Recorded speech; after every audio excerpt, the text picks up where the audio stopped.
గొడవలు ఎక్కడ మొదలవుతాయి?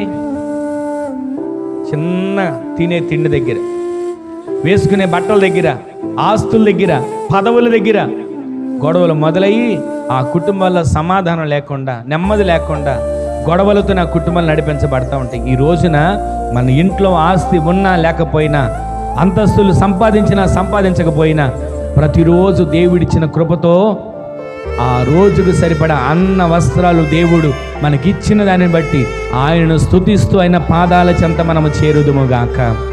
నా కుటుంబం కదా, నా కుటుంబమే కదా, నా కుటుంబ సభ్యులే కదా, నా సంఘమే కదా, నా తోటి విశ్వాసులే కదా, నా తోటి సేవకులే కదా అని ఒకే భావం అందరిలో కలిగి ఒకే మనస్సుతో నా దేవుని మందిరంలో ఉన్నాను, మేమందరం ఒక దేవుని బిడ్డలం, ఒక తండ్రికి బిడ్డలం అని మనందరం కూడా ఒకే మనసుతో ఆత్మీయ జీవితంలో కొనసాగుదుముగాక.